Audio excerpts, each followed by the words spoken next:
Em uma entrevista recente ao Roda Viva, o atual ministro de Meio Ambiente, Ricardo Salles, fez uma declaração controversa. Que diferença faz quem é o Chico Mendes nesse momento? A fala foi contestada por muitos, entre eles o vice-presidente da República, Hamilton Mourão. A atitude seria surpreendente no ano passado, mas não nos últimos tempos. Perdeu o Playboy. Isso porque Mourão tem chamado a atenção desde o início do governo Bolsonaro por assumir uma postura aparentemente mais moderada. Em meio a falas nervosas do presidente, dos seus filhos e de ministros explosivos como Paulo Guedes e Onyx Lorenzoni, Mourão, já chamado por muitos de Mozão, vem distribuindo afagos à imprensa e colecionando declarações inusitadas à sua biografia. Nesse episódio do Contexto, nós vamos explorar os motivos dessa mudança de atitude.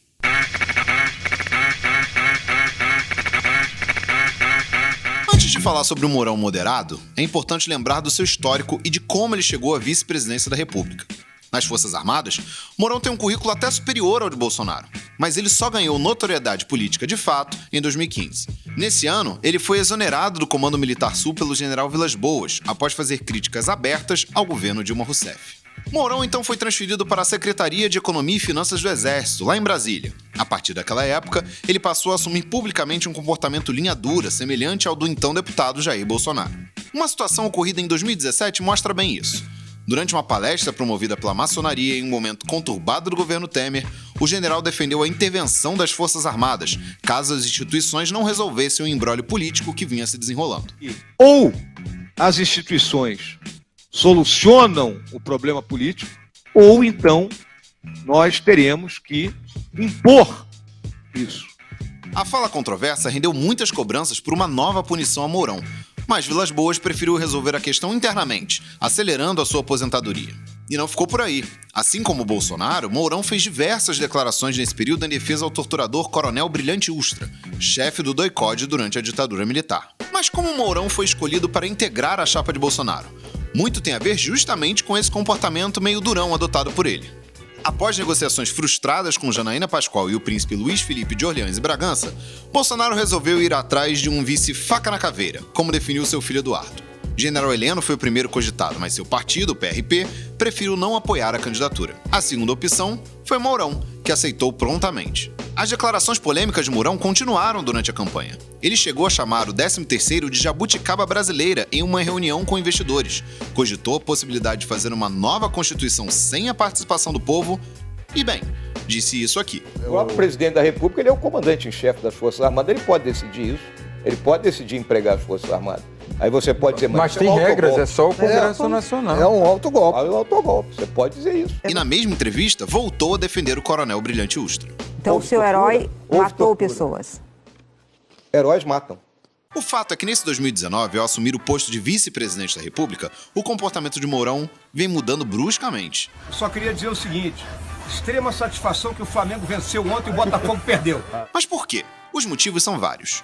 Começa pelo fato de que Mourão sempre mostrou a intenção de se descolar do papel quase que invisível que costuma ser relegado aos vice-presidentes. Para sobressair, Mourão tem chamado para si a responsabilidade de ser uma figura mais palatável no meio da instabilidade que o restante da cúpula do governo Bolsonaro por vezes mostra, como explica o editor executivo aqui do Jornal Globo, Pedro Dias Leite. O general Mourão, ele fala essas coisas mais sensatas ali, mais perto do senso comum, principalmente porque ele quer se colocar como o interlocutor do governo Bolsonaro com setores amplos da sociedade e da elite que não veem no governo Bolsonaro um governo que tenha qualquer ponto de contato com eles.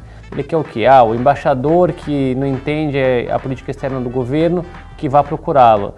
O empresário que discorda de alguns pontos das políticas do governo, que vá falar com ele, para se colocar como interlocutor desses setores da sociedade que não tem nenhum tipo de ponto de contato com a gestão Bolsonaro. Após o fiasco da participação de Bolsonaro no Fórum Econômico Mundial que aconteceu em Davos, na Suíça, o contraste entre Mourão e o presidente ficou claro. Tendo feito um discurso curto e decepcionante, o presidente faltou a uma coletiva e depois se gabou no Twitter de ter deixado a imprensa aterrorizada. Enquanto isso, do outro lado do oceano, em Brasília, Mourão foi às redes sociais prestigiar o trabalho dos repórteres que acompanhavam suas atividades como presidente interino. Depois, quando Bolsonaro fez tweets considerados debochados após o deputado Jean Willis anunciar seu exílio autoimposto, Mourão veio a público afirmar que quem ameaça parlamentares está cometendo um crime contra o país. Além disso, no âmbito da política externa, Mourão contrariou a posição de outros membros do governo sobre a questão da Palestina. Existe um Estado de Israel e um Estado palestino,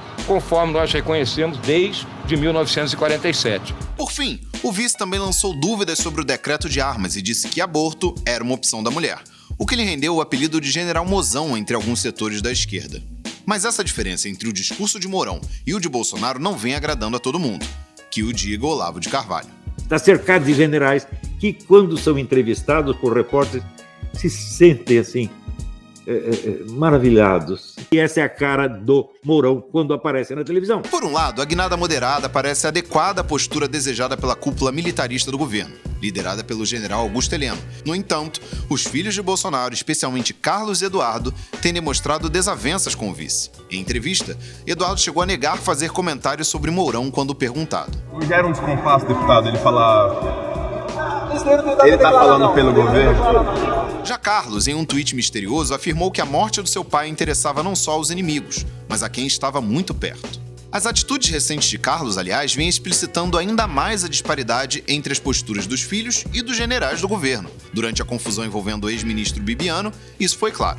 Enquanto o vereador desmentia Bibiano publicamente, Mourão dava entrevistas defendendo o ministro. Então, sim, tem um confronto nos bastidores ali muito claro entre o núcleo familiar do Bolsonaro e o general Mourão, porque eles veem como alguém que não quer só ocupar os espaços, alguém que quer ocupar o cargo do presidente Bolsonaro. Ainda não é possível saber com certeza o objetivo dessa guinada moderada de Mourão. Se há alguma motivação ou interesse concreto nessa aproximação do vice-presidente com setores pouco prestigiados pelo restante da alta cúpula do governo. Seria Mourão um apaziguador em um governo tumultuado? Um fã de redes sociais que encontrou seu próprio público? Um político que se deparou com uma oportunidade de escapar do respingo de polêmica de seus colegas? Teria ele se tornado um progressista? Uma coisa pelo menos é certa. Mourão deve continuar tentando apagar incêndios. E por conta do contraste com a cúpula governista, não vai ser daqueles vices de bastidores. Não no gogó.